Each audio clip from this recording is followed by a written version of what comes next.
شعبي Somaliland لو يلا سنة هرتد أيجو قاستين إني كارثة تاجان تاس أو أي من شعبي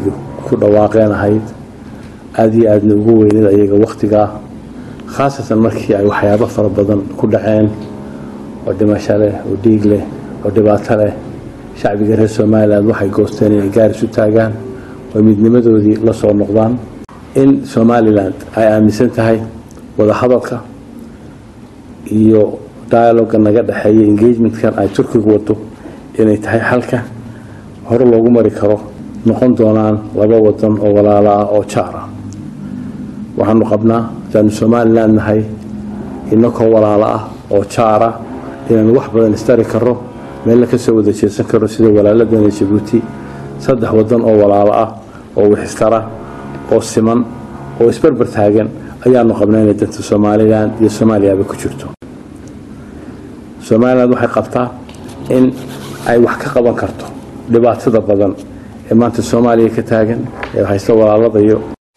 mar labaad waxaanu qabnaa hadaan Somaliland nahay in wada hadaladii iyo agreementskii hore u dhahay inaynu labadan dhinacba xoojino aanan ku dadaalno in wixii aynu ku heshiinay ay dhacaan oo xaqiimoobaan waxaan u sheegaya walaalada iyo warar badan mararka qaarkood ay soo gaaraan oo laga yaabo wasaare kamid yihiin dadka caalamka international community ku tiraahdo Somaliland way soo socotaa waana ku soo biiraysaa Soomaaliya oo war aan sax ahayn oo xaqiiq ahayn oo dhab ahayn dadka caalamka loo sheego waxaynu ku wada heshiinayna wixii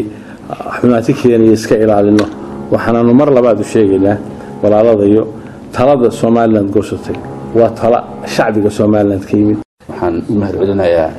delegationka reer Somaliland oo runtii wanaag aad u tiro badan iyo dulqaad aad u tiro badan mar walba ka aragno waxaan runtii u mahadcelin lahaa walaalaheen Turkiga oo gacan weyn